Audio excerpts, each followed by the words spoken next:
Hello and welcome to another episode of Starside Chat. I am one of your hosts, Aaron, and with me as always is Zach. How's it going, Zach?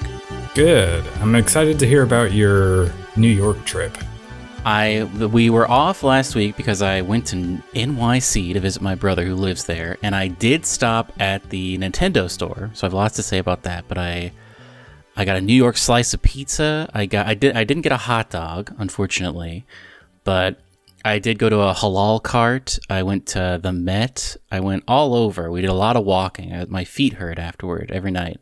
You should have been wearing those Mario shoes. I know. I did snap several photos of the Mario shoes, which were great. But before we talk about that, we have a little bit of news to get to. Yeah, what if I told you that Niantic and Capcom are partnering on a Monster Hunter Now sort of mobile game for iOS and Android, where you get to go hunting monsters IRL.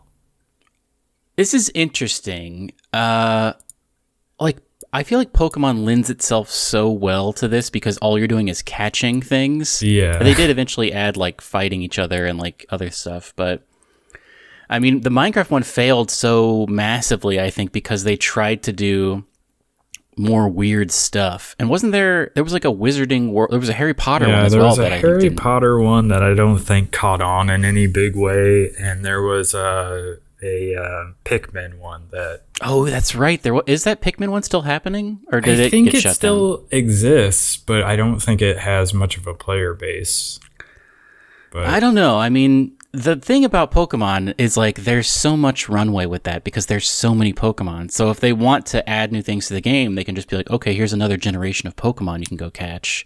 Yeah, and whereas I don't know how many like monsters there are in Monster Hunter. The core conceit of Pokemon, just as like a gameplay thing, makes so much sense for that type of game. You must catch them all. It's literally all about going out, exploring your area, and like catching wild Pokemon out and about. And then like there are gyms that you can go battle at, and they added like raids and all this kind of thing where you can join up with your like Pokemon Go community and like do raid battles together and stuff like that. And all of that makes a lot of sense.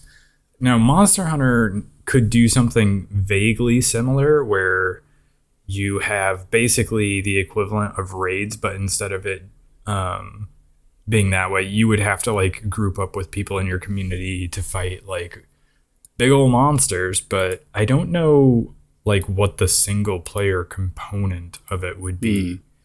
Because you're not, I mean, you can, but you're not generally fighting monsters by yourself.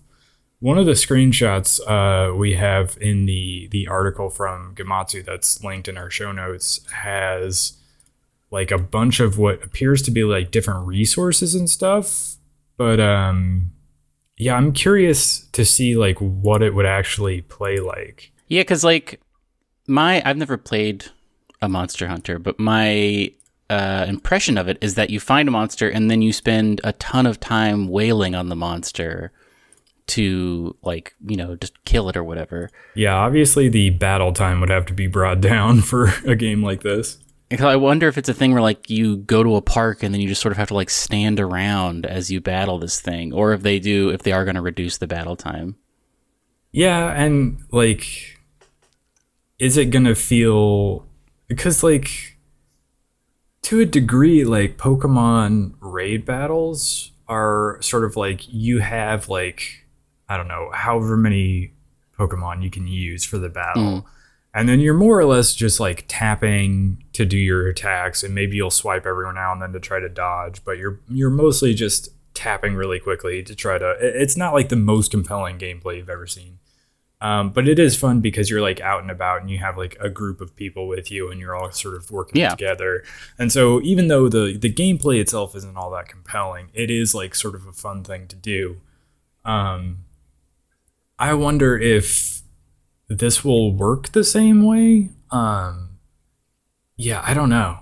I'm interested to see though how they do it. It's one of those things where maybe I will try it when it comes out, just out of sheer curiosity, but I don't know that I would stick with it very long. I've also like fallen off of Pokemon Go like a long time ago, but have you seen all that? This isn't in our show notes, but have you seen all that stuff about like the rumors floating around the new Apple headset that supposedly is going to launch this year?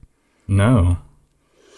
It's like AR VR, so it looks like a big ski goggles that you put on. This is all rumor.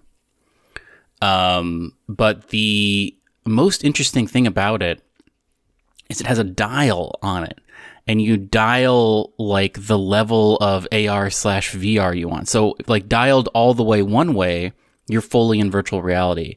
Dialed the other way, you're just in augmented reality. And apparently it's a big push to like get all of these like, you know, App Store apps working with it.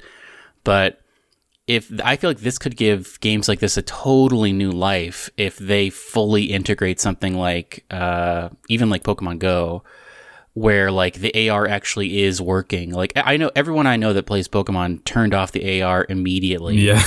Because it just makes it harder to catch Pokemon. But right. I wonder if how far. I mean, it's all rumors. I just saw like a TikTok about people speculating about it, but I'm interested to see. I don't really want to get into the Apple ecosystem, but I'm so fascinated to see someone like really pull off AR in a way that really blows up.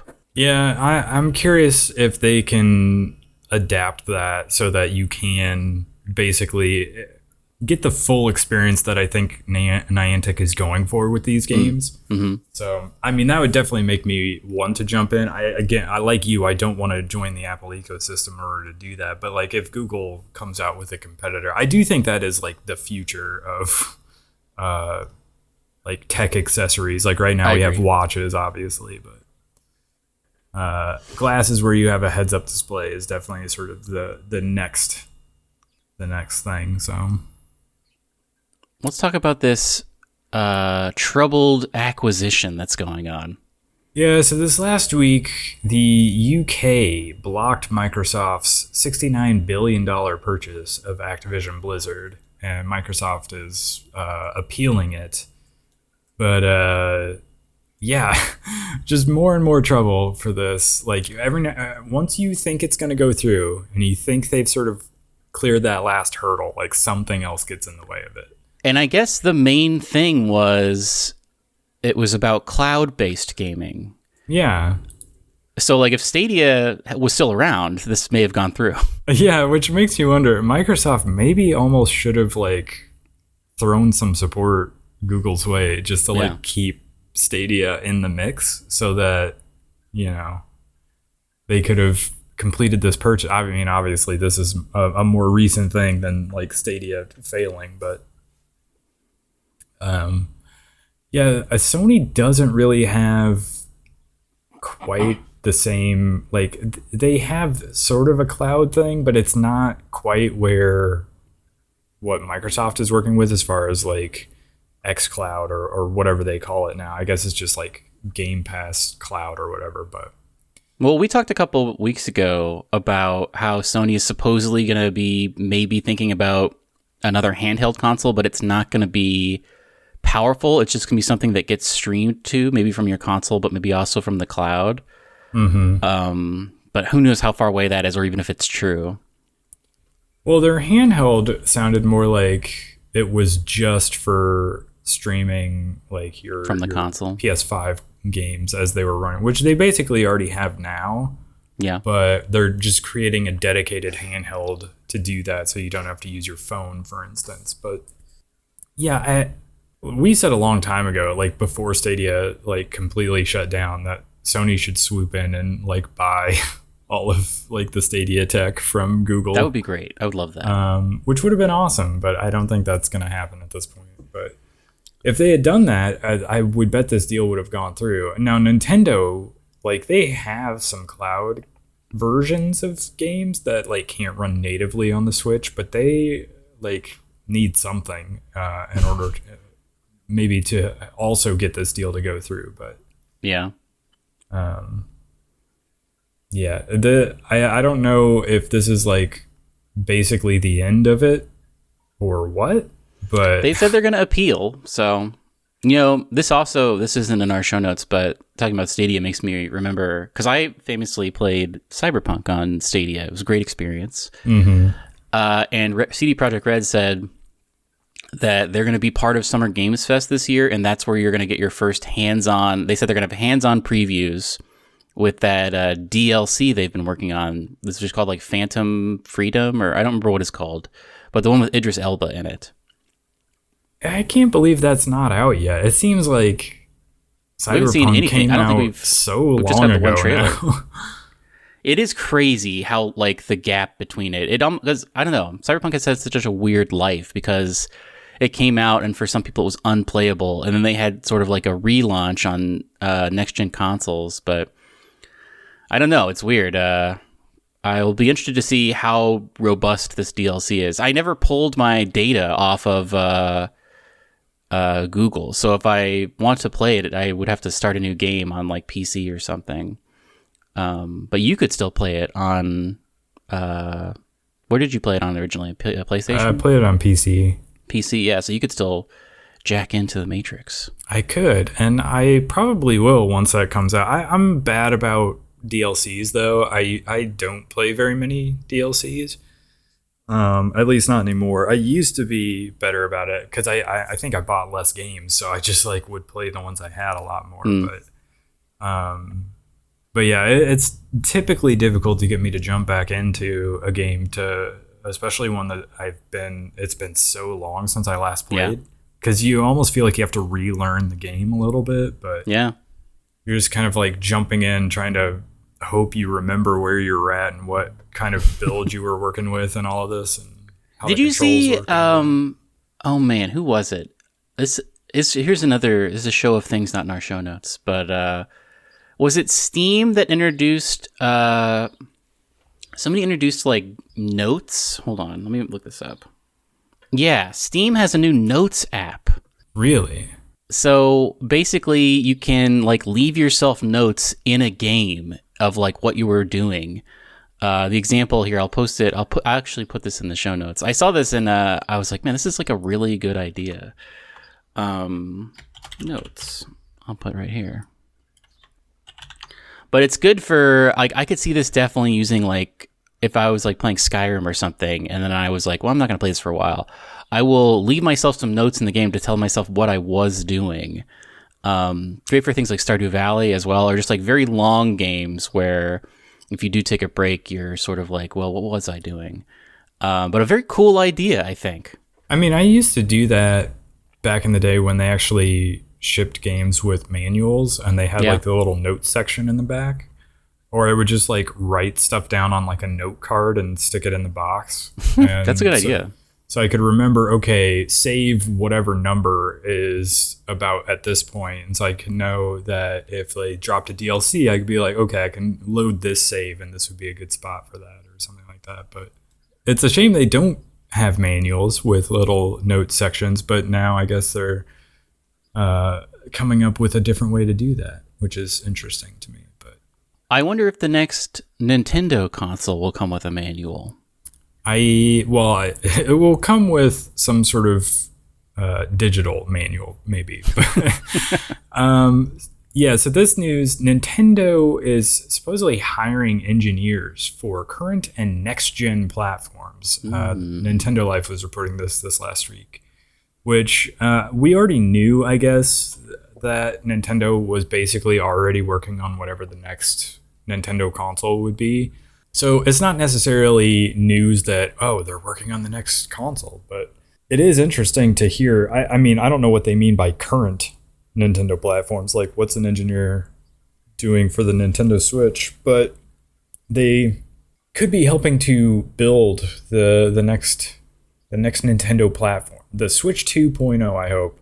I thought about this a lot. I don't think that they need to reinvent the wheel. And Nintendo is more recently, I think, known for always trying to do something innovative and interesting. True. But like originally, their like first out of 3-4 consoles were basically just iterative like spec bumps, more or less. And so I think they need to just do something like that. I have maintained on this podcast that I believe the next Switch is going to have some sort of flipping capability. Who knows if that's true or not, but I'm still going to say it just in case it does happen. But I agree with you that all they really need to do is do a spec bump. Maybe make the Joy-Cons a little better. Everyone always is complaining about Joy-Con drift. Maybe make them a little bigger, more ergonomic. But yeah, just like a better processor. Screen, like they already have the OLED screen, so that's fine. All they really need to do is make Switch 2 or Super Nintendo Switch or whatever you want to call it, which, I mean, that's what we all thought they were going to do with the Switch Pro, but now it could just be, the next generation Switch. And then, make it so that it's more powerful on the inside, has a little bit better battery life. They fix Joy-Con drift with like Joy-Cons 2.0.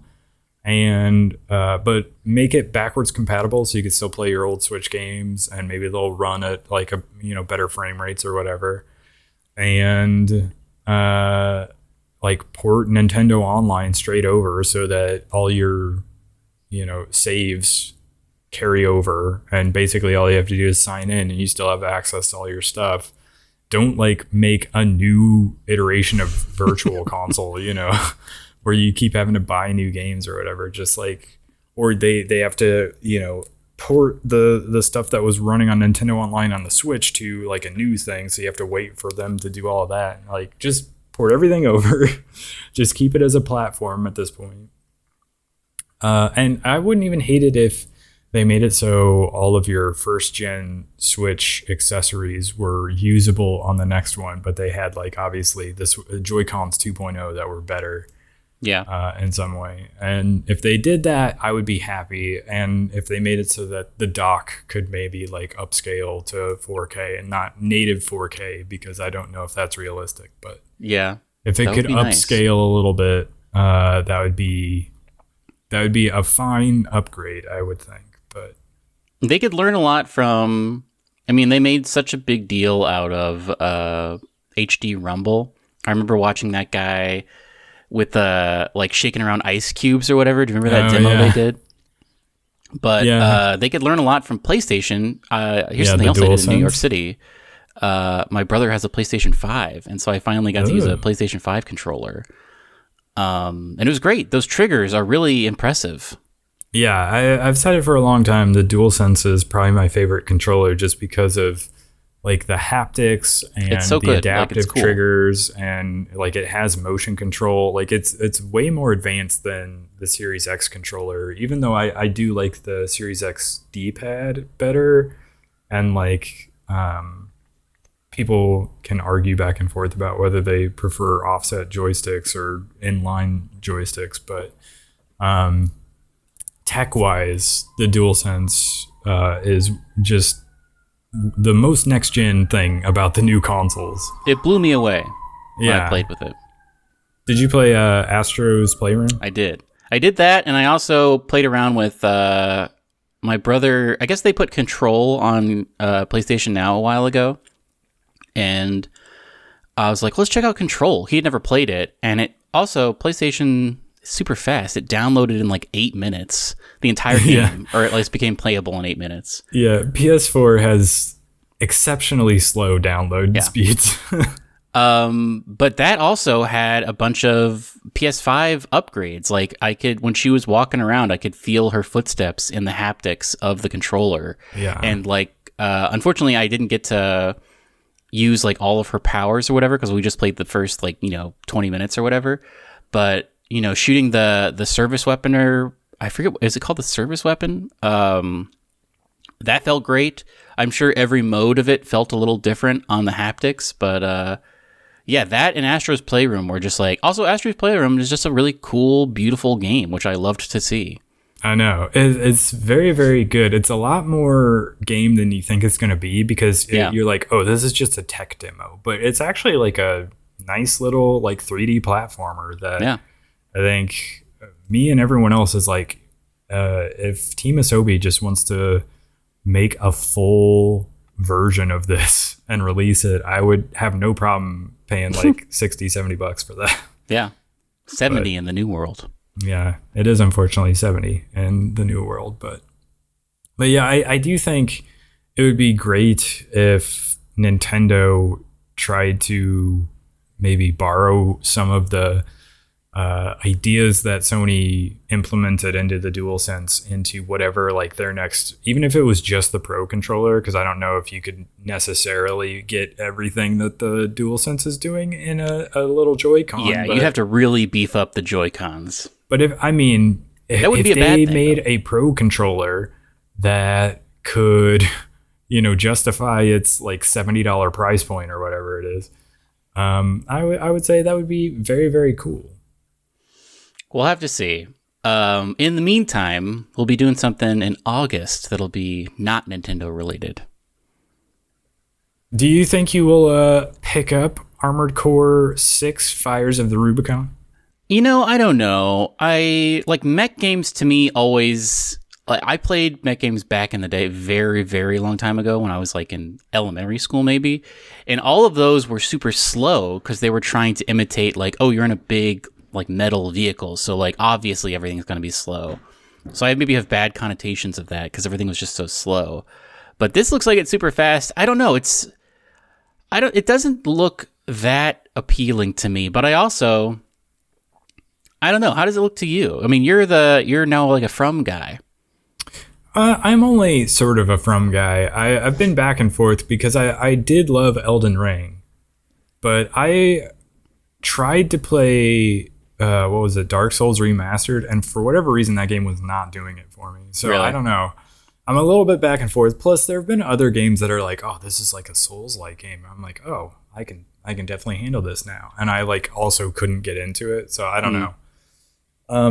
I also don't know how Souls like this is. I don't think it will be. I think it's honestly just like just a action game, which I'm very curious to see how they handle it. Maybe it will be more Souls like than I realize. Maybe it'll still be like really difficult or whatever. But I don't know. Like you, I don't really play a lot of mech games. Yeah. So I've never played any of the Armored Core games, for instance, but I think I played a lot of Mech Warrior 2, maybe. There was one, I remember I would pick a mech, and then I would get dropped, and the most fun part to me was getting dropped into the battlefield, and then like there was like a robot voice that would say like, missiles online, this is online, and then it would finally say like all systems nominal. And then I would just like have to use the numpad to like use tank controls to turn around and like look for like dots basically in the horizon and then get close to them and immediately die. So it was like not a great experience for me, but I'm sure this will be a much more streamlined, modern experience of a mech. I mean, you know what this could be, or what they could go for is something almost similar to Anthem, because that game, technically, those were mechs, sort of. I mean, they were suits, but like, especially the big chunky guy. I forget the names of the mechs now, but Goliath. It was maybe Colossus is the one I'm thinking of. Was basically this big hulking mech suit thing, and it did feel heavy to move around, but like, it was still like fast-paced action, and that kind of looks like what they're going for here. Now, obviously, FromSoft will probably do a better job, and this will be a better game than Anthem, but you know what I mean? Like, the combat was maybe the only thing that was good about Anthem. So the world of this is very interesting to me. Like, you seem to be on some sort of giant planet that is mostly mechanized. I don't know if they've revealed like lore about what's going on, but it seems like a really interesting story. People who have played previous Armored Cores are like doing big in-depth breakdowns of everything. Yeah, I'm sure.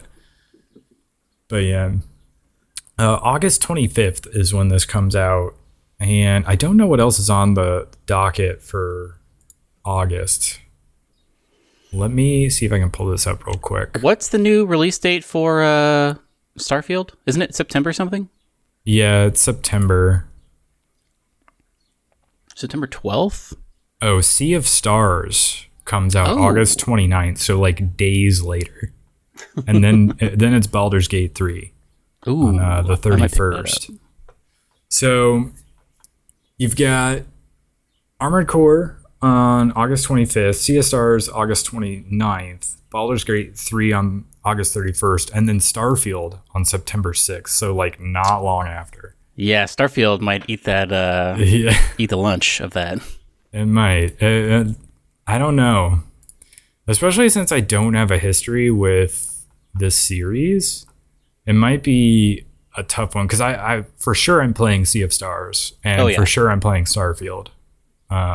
Those are two that I definitely want to get to this year. So I will definitely watch it and see like what people are saying about it, and I'm sure we'll like talk about it on the podcast, but I don't know if I necessarily am going to jump right into that.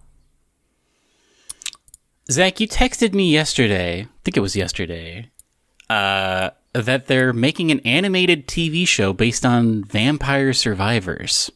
Yeah, what a weird thing. I saw this pop up the other day, and I like, what is the story for vampire survivors? Great question. I mean, there's been DLCs where they've had like new characters, and I don't think there's really a story, but I mean, all power to them. I think it's a very small team, and they've just like, they made this like $2 game, and it's really just taken the world by storm. And now it's like being propositioned for a television show. Like, I'm all about it. Good for them. Yeah, same. Yeah, good on them for making something that has exploded in popularity and now is like turning into like a full-on huge franchise. I'm so curious, expanding though, to other media, but like what they're gonna do. Like, is it just going to be a comedy show? I assume so. One of the comments was like, doesn't Netflix already have like a Castlevania series? True, like, what's going on here? So I don't know, because Vampire Survivor is very heavily inspired by Castlevania. So hard to say what, maybe it's just like almost a parody take on Castlevania. I wouldn't hate that. But yeah, they don't really do like the Overwatch thing where it's like, we have all these different characters, let's fill in their backstory and release these like little animated trailers to like say where these people came from and what they're doing now. Cause I could see you adapting that into some sort of like TV series or movie or something, but there's no story to speak of, which I guess, you know, for whoever's making this, was it Netflix? I don't know. I thought I read somewhere that like someone from John Wick 4 is somehow connected to it. I don't remember who's making this.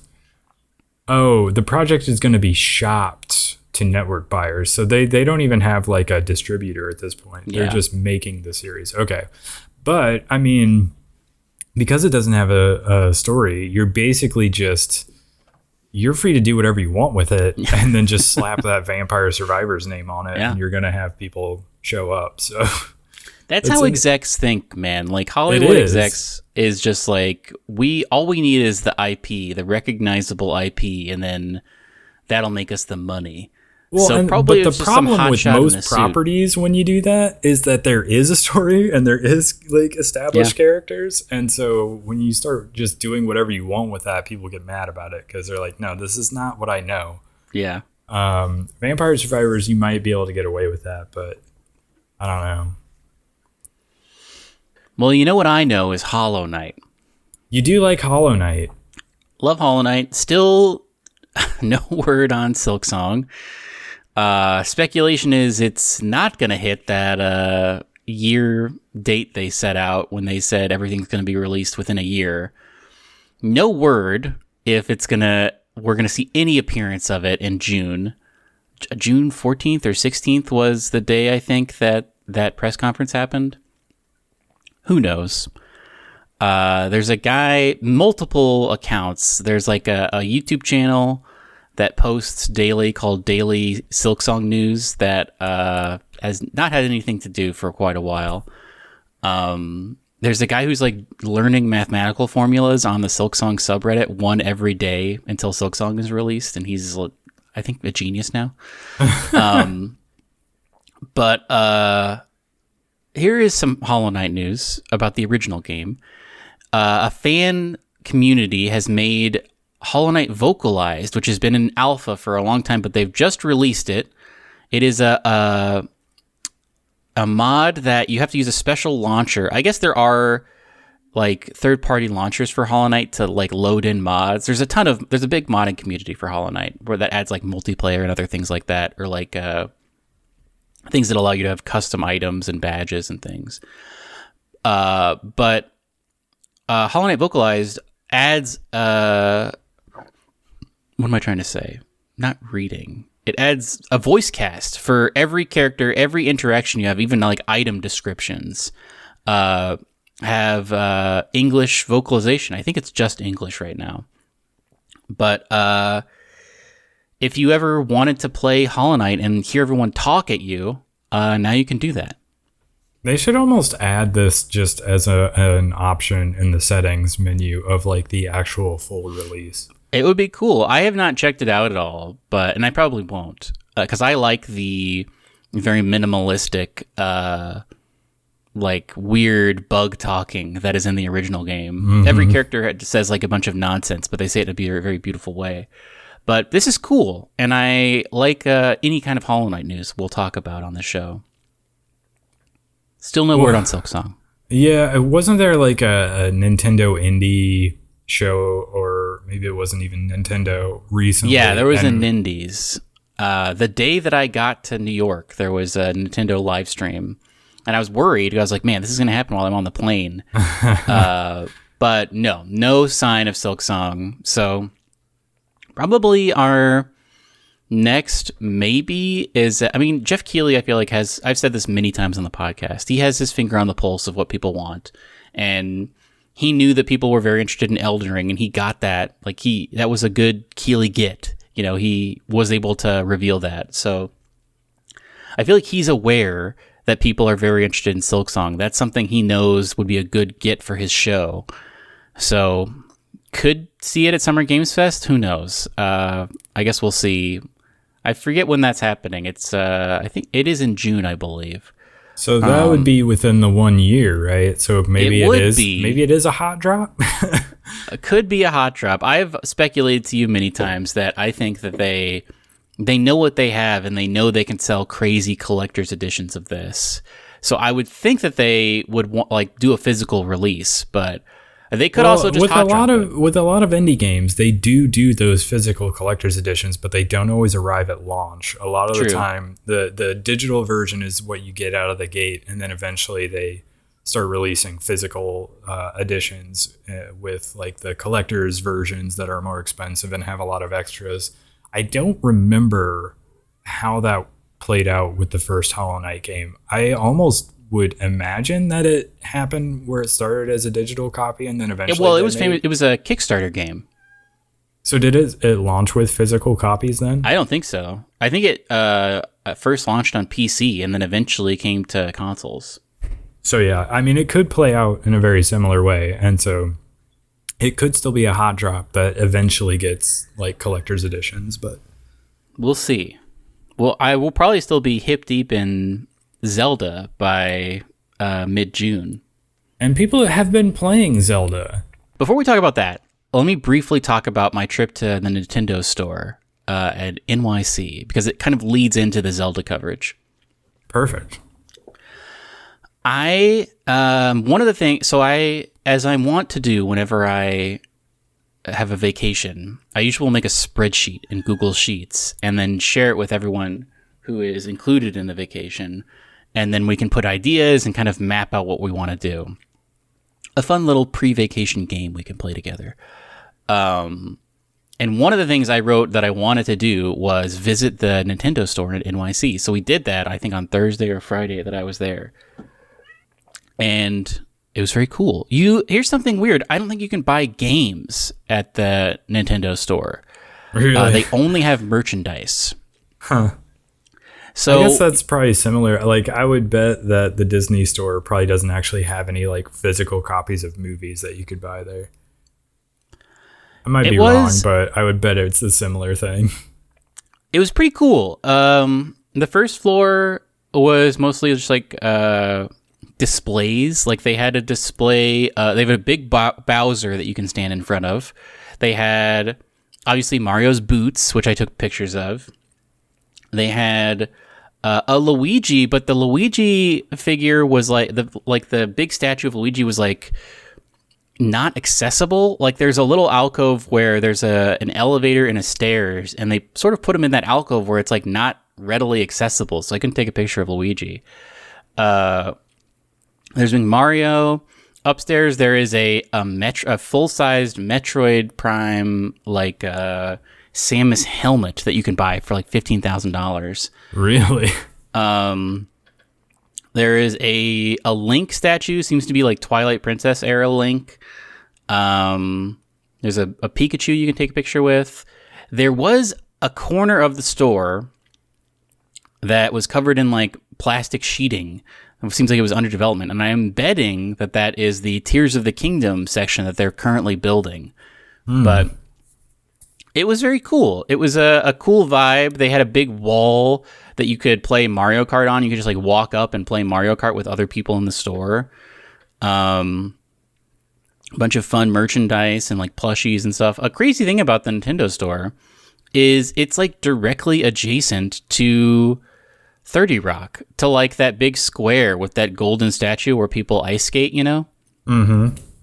You just like turn the corner and walk like not even a block, and you're basically there. There's like a big area that's kind of blocked off from traffic. And once you're inside there, you can go to the Nintendo store. There's like an FAL Schwartz. And then there's 30 Rock. So I was like, oh man, I wonder if people from SNL have gone to this Nintendo store. But it was cool, and I didn't see any Tears of the Kingdom related stuff. Like I said, I think it was all in that corner, but it seems like an embargo was lifted on Tears of the Kingdom this week. I texted you, I think, on Wednesday or Thursday that a ton of outlets had started putting out hands-on previews, and you said you had not really looked at a lot of them. Yeah, I don't know if part of it is I'm just trying to avoid seeing as much stuff as I can before I actually get my hands on the game, or how much of it is I've just been lazy. We don't have to get into too many spoilers, but it did answer some questions. Specifically, everyone was speculating, what does meat do when you attach it to an arrow? And it seems like it is used for hunting. Like if you shoot a meat arrow, enemies as well as like animals will like come up to it and start eating it. But some cool revelations. It does seem like there's another power. So IGN, they invited a bunch of different outlets, and it seems like most of the outlets got the note that there is when you pull up your powers, you pull up your powers in a wheel, like kind of a weapon wheel, and you can select like Ultra Hand or Fuse or Ascend. There was a power we hadn't seen before that kind of looks like it's purple, and it's kind of like two hands interlocking. And I watched a couple like preview videos of people talking about stuff, and you would see it because it's like selectable, but nobody would select it, and nobody was talking about it. And I Googled it. I was like, what is this purple symbol? Why isn't anyone talking about it? And apparently on one person's footage, they said like, you know, there is this other power, but Nintendo has asked us not to really talk about it. But then IGN was just like, here's this other power. It's auto build. So it allows you to save things you've built and just automatically build them again if you have those materials. And they even showed it happening a little bit in one of their things. You can see a couple... normally, when you put together vehicles, you put them together, they're stuck together with that green stuff. But some vehicles, if you auto-build them, I'm speculating right now, but if you auto-build them, they're just entirely made out of that green goo stuff. So it's like a perfect recreation of your thing. It's just all made of that green goo. And so they were flying around in a big green goo bird thing that they made. But that's good. It's a way for if you don't want to constantly be making stuff, you can just like make something you like and then save it and then like rebuild it whenever you want if you have the necessary material. And there's also one more power that wasn't even displayed on the wheel. That is like that part was blank, so we don't know what that is. But it's supposedly you get it later on. Supposedly you get the auto build later on as well. You don't get it right away. But it seems very cool. A bunch of people were just like testing out fusing things. One person fused an explosive barrel to their shield, and then an enemy's attacked, and it was like a claymore kind of, where like everything in front of you exploded, but Link was fine. So that was cool. Oh, that's cool. What else did I see? Somebody put a fan, one of those fans that they use to make a boat. They put one of those onto their shield, and then whenever they would hold it up, it would start to like deplete battery, but also blow people. So it's like a little mobile fan that you had. But it was really cool. I watched a ton of people play it. Basically, the demo was like, they started you out in that place where Aonuma was, and they were like, get across this river and the Sky Island. And then they were like, get to this other Sky Island, however you want to. And then the second part of the demo was dropping you down just like on the base of Hyrule. And there was a tower in front of you. And they were like, somehow get to that tower. And in most of the coverage, a lot of people would say like, yeah, and then I got up to the Sky Islands in a really cool way that Nintendo told me not to talk about. But IGN was just like, this is how we did it. That tower we were getting to is a big rocket, and you just get in the rocket and shoot yourself up. Isn't that cool? So like, I don't know what IGN, if they like got more freedoms, or they were just like, we're just going to talk about everything. We don't really care. But it was cool. If you're interested, I am all about Breath of the Wild right now. Or I should say Zelda in general. I popped in the old one and played a little bit, and I also am watching someone play through the first one just to get myself hyped for it. So I just like inhaled all of this extra coverage and watched a ton of it. Most of it is the same, but they did allow people to capture their own stuff.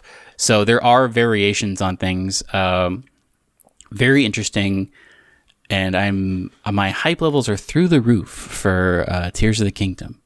It hasn't quite hit me yet. I think in part because I've been avoiding a lot of this extra coverage.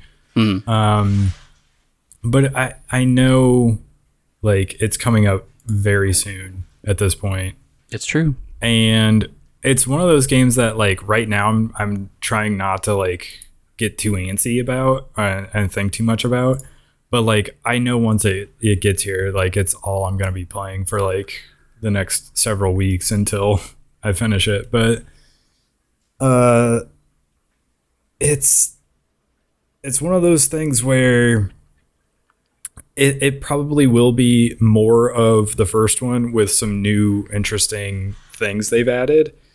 And I do wonder, like we talked about a little bit last week, I wonder how that will impact it when it comes to like end of year lists and like game of the year discussion. But I think it's going to be up there, I got to say. Or will people just be fine with it and just be like, well, it's Zelda though, so I don't know. It gets extra credit.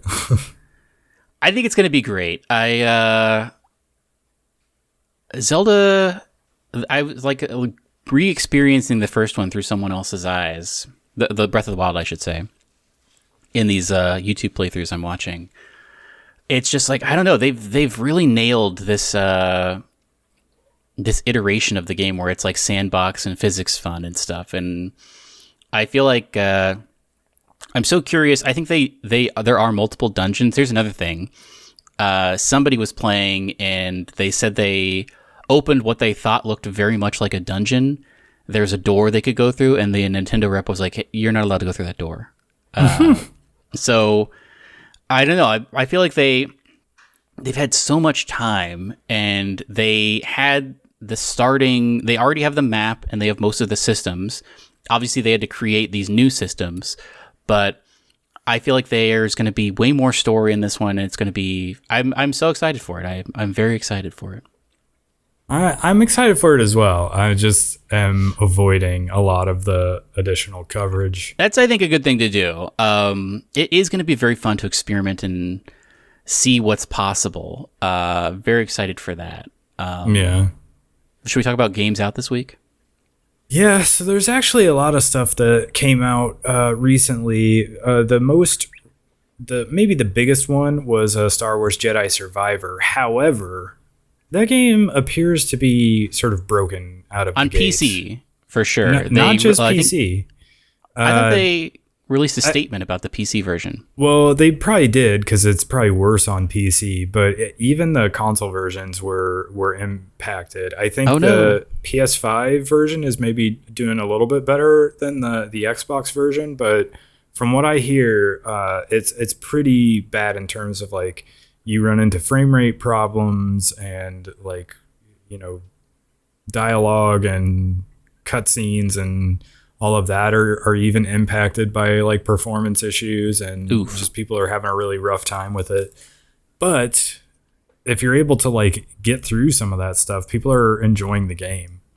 That's what I've heard. People are mostly positive on, at least if they're positive on it when it's working.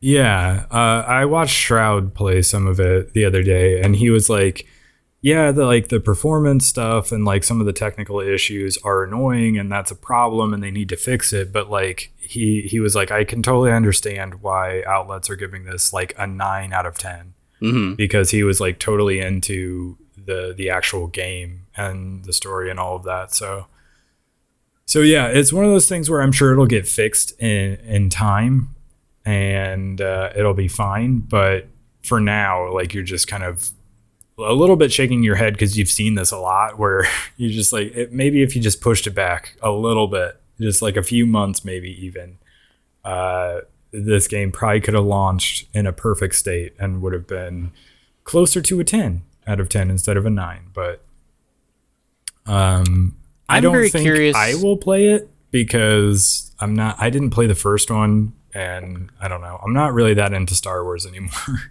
Yeah, I've never been super into Star Wars. I did play the first one because it was free on Stadia. And it was fun, but again, like, I don't know. He's like a Jedi and he has to hide from Sith Lords or whatever. I don't know. Not super interesting to me, but what is interesting to me is you said you were going to play a little bit of The Last Case of Benedict Fox. I have played a little bit of it. So it's on Game Pass. I downloaded it and was playing it the other day. And it is like an interesting mix of like a sort of almost point and click adventure, like mystery story, like combined with a Metroidvania, where you're like going around doing like platforming and stuff and you're gaining new like abilities and you're doing some combat and stuff like that. But you're also like finding items and like solving puzzles and like you have like notes that you have to read and like you'll find like these like symbols that'll help you like solve, okay, I need to like rotate these things in a certain way to open this lock or whatever. And so it does feel like a story driven sort of mystery game, but also there's like Metroidvania elements to it. And so I think it's pretty cool. I don't love the combat, I'll be honest. This game is a little bit what was that game? Tunic from last year, where it's like I like the art style. I like the atmosphere and just the overall vibe of it. But I don't love the combat such that I have actually gone in. They do have like 3 different like accessibility settings that playing around with them does not seem to turn off achievements. So you're totally fine to mess around with them. And what I basically flipped all of them on because I got to a point where I was like, I don't care about this combat anymore. Because I had some like input delay issues with it, which was really weird to me. Like there was even one point where like it wasn't even in combat. It was like I was trying to flip through pages of a book while I was trying to solve some puzzle. And I hit the button to like advance to the next page and nothing happened. I was like, okay, well, that was weird. So I hit it again. Nothing happened. I hit it a couple more times and nothing happened. I was like, okay, well, maybe I reached the end of the book maybe. So maybe I'll go back the other way. So I hit the button to go to flip pages back And then like all at once, it did all of them. It was like one right after the other. And I was like, okay, it's not just me. Like, because it had happened in combat before where I was sure that I had like done the block thing to try to parry an enemy, or maybe I had attacked and it seemed like nothing had happened. And I thought I was just going crazy. And I wasn't sure what was going on. But then that book thing happened. I was like, okay, no, there is like occasionally some weird input delay things happening that's like causing problems. And it's not just me. I played this morning and it seems like some of that stuff has cleared up a little bit. It's very intermittent when that happens, but it can be annoying when you're like trying to jump and like platform. Sometimes you just fall because it didn't seem to register that you were trying to double jump or something like that. I'm sure they can fix that up with an update of some sort, but so that's been annoying, but that's one of the reasons why I basically have turned combat into easy mode, which it will let you do. You can go into the settings and it'll be like, you've got your normal default combat. You've got like the extra difficult combat where you basically can only take one hit and then you're dead. And then there's like the easy mode combat where all the enemies take one hit and they die. And then if you switch to that easy mode, there's also like a little box that you can check to turn on immortality. And so I even like, just to experiment while I was trying to like see if I can make a jump that I didn't think I could make, I ticked that box and I just haven't unticked it. And I've just kept immortality on. And it has like helped because I've gotten into situations where I would get like sucker punched by an enemy I didn't know was there. And I'd be like, oh, I would have died there if not for this immortality thing. And that would have been really frustrating. And the combat, like, it's going for like a weird sort of difficulty thing where like there was a spot that I died many times at until I like eventually got past it. But and this was before I had turned on all the accessibility features. But you have to drop down. But there are these like 3 enemies there and they like see you. So they kind of come up to like the ledge that you're on. And I was like, okay, I'm going to jump down past them. And I'm going to whip around and do like a block because they're probably going to try to attack. So I'll see their attack coming and I'll hit my block. And then I will attack back and hit all 3 of them and just like keep hitting them until they go down. And so I go to jump down and immediately before I've even hit the ground, all 3 of them have simultaneously swiped at me and hit me and killed me in one shot. I was like, why would that happen? It was like they were programmed to hit so fast that you don't even have a second to like land and block. So it was annoying stuff like that made me eventually just turn off the combat, basically make it super easy. But they also have accessibility features for like the map. So like if you're very hardcore about it, you can turn off all the map icons and just like I think it's called like I love to explore is like the setting or whatever that you can turn on. And then there's the one I turned on, which is I hate being lost, which is true. And so they basically make it so all the map icons normally in the default setting, I think they're just question marks just to get you to go there and see what it is. And some of them will stay that way, even on like the I hate being lost setting. If it's something you haven't been through yet or you haven't been to, but like once you've seen it on your map, like you've been there, it will eventually be replaced by an icon that indicates like what sort of item or ability you need to like get through that door, for instance. So I turned that on as well, which I would love helps. to have that in a Metroid game. Yeah, exactly. And then the other setting I turned on for accessibility was like puzzle solving. So like the puzzles, some of them are like a little bit inscrutable at times. Like you have to like read some note and try something and you'll eventually figure it out. They made it so that you can turn puzzles onto easy mode where basically you can hit a button and it will auto solve it for you if you have like the items you need to be able to do it. So as long as you have the items necessary, you can hit auto solve and it'll just complete the thing for you, and you can just keep moving. And I eventually got to a point where I started doing that too. So how do you like it? I mean, is it fun to play?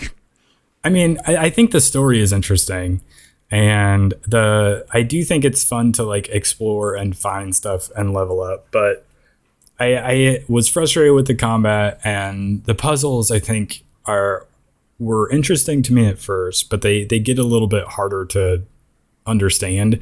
And some of them I would like go up to and just hit that auto solve button. You can still do like solve them the normal way, so you don't have to hit that button even when you have that option enabled.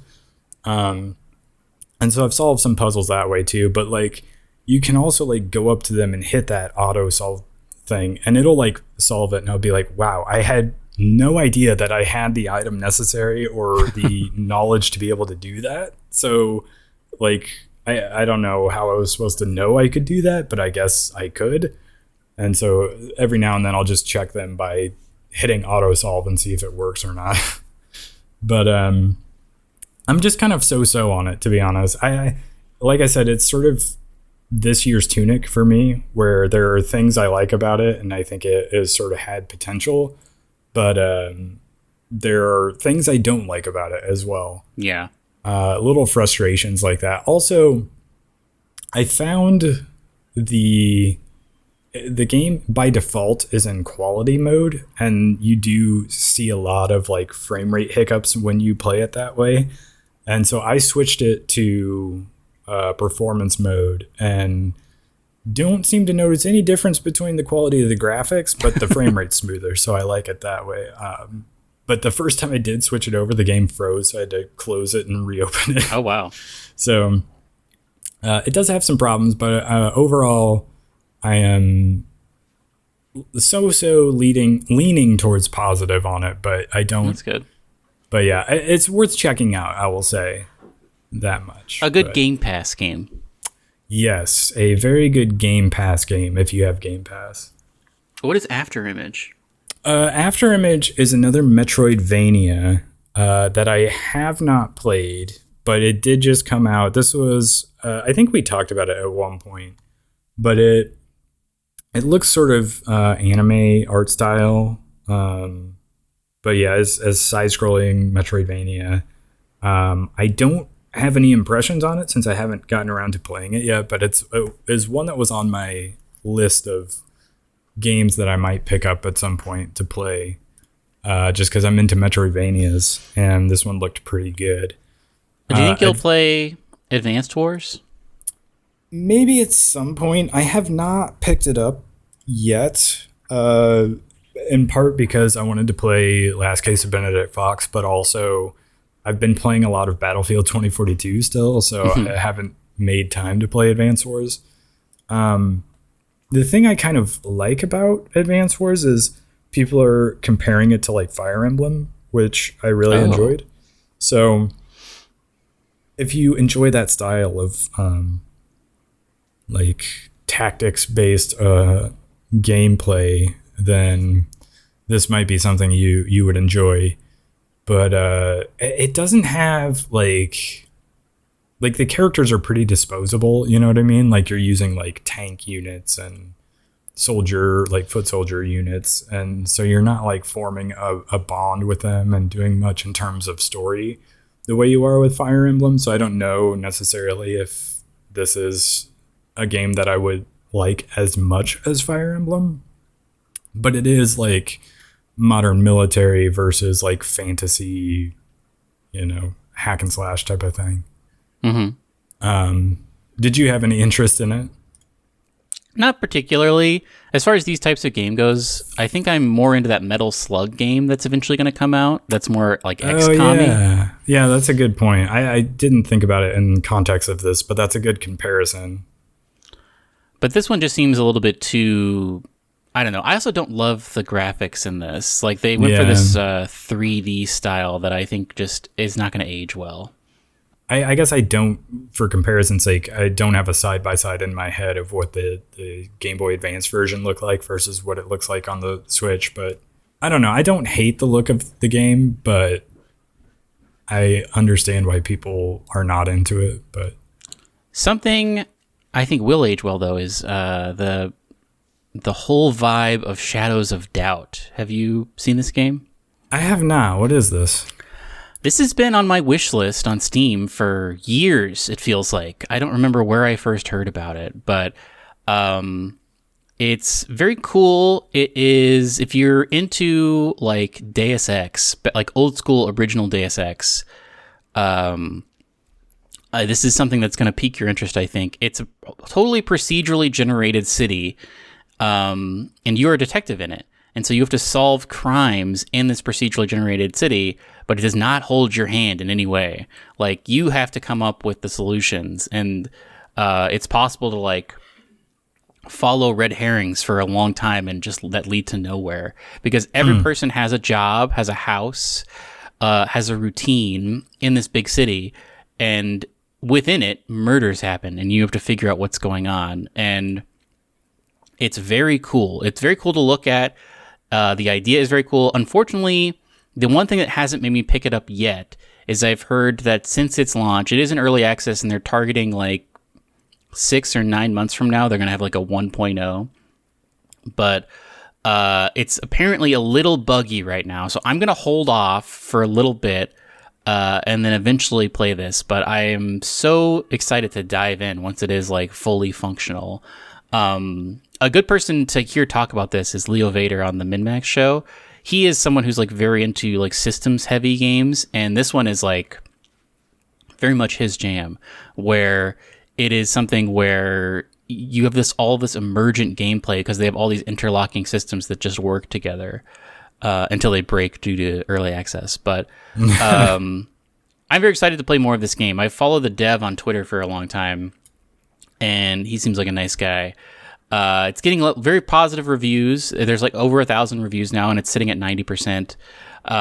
He's talked about how they're hard at work. His team is hard at work on like cataloging all the bugs people are reporting and getting it to a more workable position.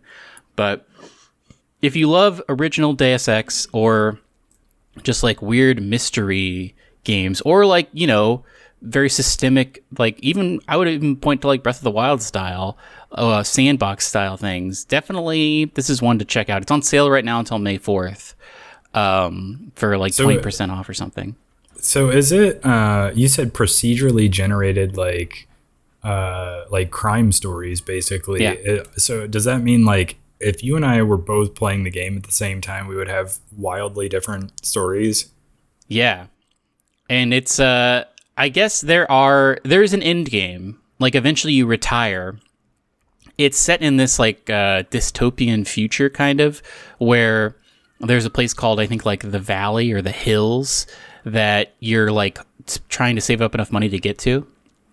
And so you can set how long you want that to take, but eventually like all you're really doing is like you're dropped in. I'm not actually sure how you get your cases, but a murder happens and you just have to like look for stuff basically. And it's all there's one I think you can start with that is the same for like as a tutorial, but then you can just regenerate the world, and it'll be wildly different every time you play it.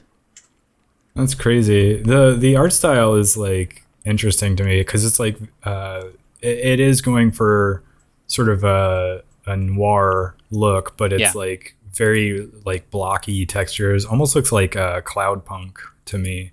It's like, yeah, it's kind of voxel based. But yeah, that's interesting to me. I hadn't heard of this game. I'm very excited to play it. I don't know. I'm holding off now just because I have like Zelda fever and all I can think about is Zelda. And I'm going to pick that up in, less than 2 weeks.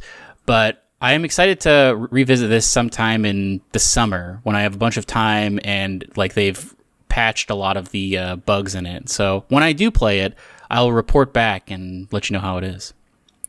Sounds good. Let's talk about what we're playing and watching. I only have one thing. When I was in New York City, my brother and I watched a movie on Amazon Prime called Patan. Have you heard of this? No. It's an Indian movie. I Polygon or some other place had an article about it, about how it was like India's answer to Mission Impossible. And I was like, I'll check this out. And it is very much trying to be a Mission Impossible. It's very crazy. And I guess it's part of a cinematic universe. It's part of like a spy universe. It's, I guess, the 4th or 5th movie in that, but I didn't realize there were previous films. But it was good. It was a little long, but the action was really good, and I found it amusing at parts. I don't want to say too much about it. I think it's best to go in kind of fresh to it and like not watch a trailer. But it is a lot of people exclaiming the name Patan, because that's the main character's name. So he'll like walk into some place and everyone will whisper like, "Oh, it's Patan." But I found it to be pretty funny and like actiony, and it was everything I wanted, I think, except for it maybe lasted a little bit too long, but the ending of it is insane. So it gets a watch, a recommend from me. It's on Amazon Prime. I do have Amazon Prime. Maybe I should check this out. What about you? Have you been watching or playing anything? Other than Last Case of Benedict Fox, I've played a lot more Battlefield 2042, and I really like that game. There's so much stuff to unlock, and it's like really getting me back into like online shooters in a way I've not been in years.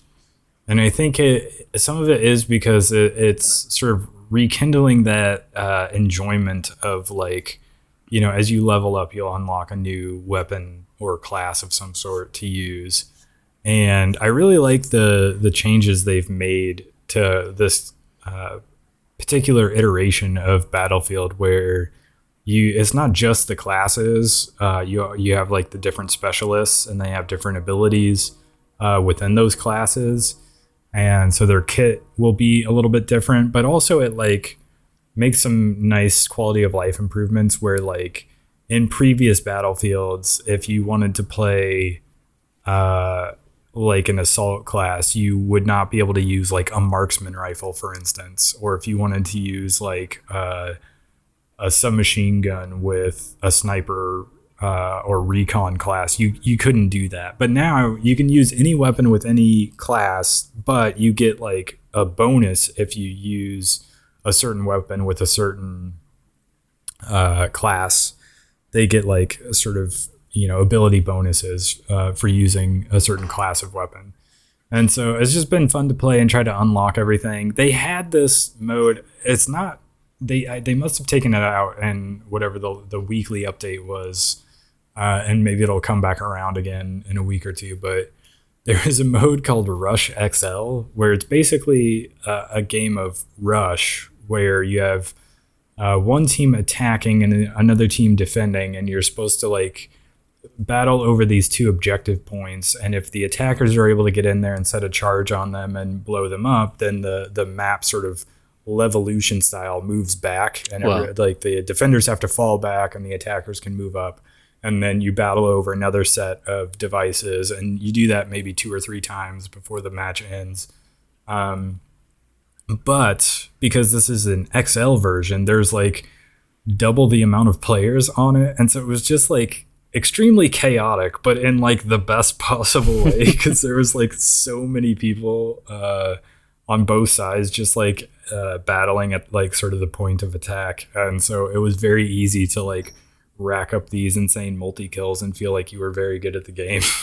And so it's like it was so fast-paced that now like playing any other mode without that mode, it just feels noticeably slower and less fun and chaotic. And so I'm hoping they bring that back. But there is also like Portal, which I remember at the time before they launched was like a thing they kept advertising, because you could like sort of create these custom game modes. I remember those trailers. I need to look into that, because it's very possible that somebody's just made Rush XL in Portal, and so you could basically do that. But I don't know, like, is it going to have the player base? Like, because are people actually searching for it versus like just clicking into whatever is on the main page? and like how does that limit like your XP gains and stuff like that, because you can create modes in Portal that basically make it so that depending on how much you tweak the settings, it'll just like remove like XP gains and like unlocks and stuff like that. So I wouldn't want to play a version of it that didn't have progression, but I don't know. I need to look into it more, but it's a very fun game, and they're still supporting it. And there was like a recent patch as well that people were the YouTubers were making videos about, and so it's very fun. I have to say, if you have Game Pass, you can download it and just play it. So give it a shot for sure, because it's very fun. And on that note, do you have any parting wisdom? If you're gonna go to New York, check out. This is not everyone knows to do this, but the Metropolitan Museum is very cool, and it's maybe the best museum I've ever been to. And I think it is expensive to get in, but it's worth it because it's giant. I saw maybe like a fifth of it, and I was there for 2 hours. So if you're gonna go to New York, definitely make that one of your stops, because it was very cool to see. And on that note, go ahead and follow us on Instagram, Twitter, and YouTube at Starside Cafe. Check out our website, starsidecafe.com, and we'll catch you on the next one. Goodbye. Goodbye.